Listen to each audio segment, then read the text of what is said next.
الحمدللہ وکفا وسلام علی عبادہ الذین اصطفیٰ اما بعد۔ السلام علیکم ورحمۃ اللہ وبرکاتہ۔ ناظرین کرام، الحمدللہ ثم الحمدللہ، ایک مرتبہ پھر ہم اور آپ عید کے قریب پہنچ گئے۔ یہ سال میں دو ہی موقع ایسے آتے ہیں اور عید کی جو نماز ہوتی ہے اس میں تکبیرات کی کچھ تفصیل ہوتی ہے جو کہ ہم اپنی مصروفیات کی وجہ سے عام طور سے ہمارے ذہنوں سے نکل جاتی ہے،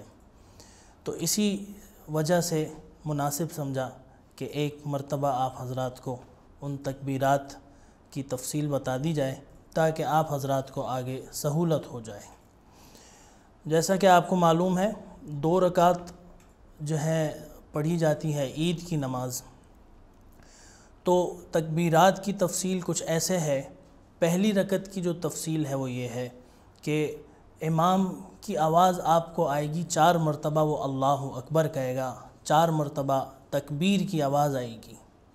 جس میں پہلی تکبیر کے بعد آپ کو کان تک ہاتھ لے کے جانے ہیں اور ہاتھ باندھنے ہیں،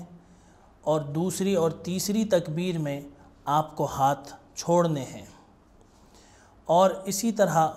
چوتھی تکبیر میں آپ کو پھر ہاتھ اپنے کانوں تک لے جا کے نیت باندھنی ہے، یعنی کہ باندھنے ہیں۔ اس کے بعد امام اپنی تلاوت کرے گا، سورہ فاتحہ کے ساتھ ایک سورت ملائے گا، اور رکوع سجدوں کے بعد وہ اپنی رکعت مکمل کر لے گا۔ مکمل کرنے کے بعد جب امام کھڑا ہوگا تو دوسری رکعت کی تفصیل یہ ہے کہ اس میں پہلے تلاوت ہوگی، یعنی کہ سورہ فاتحہ اور کوئی ایک سورت ملائی جائے گی، اور اس کے بعد پھر آپ کو 4 مرتبہ اللہ اکبر یعنی تکبیر کی آواز آئے گی، تو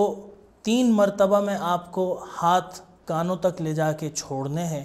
اور چوتھی مرتبہ جو اللہ اکبر کی آواز آئے گی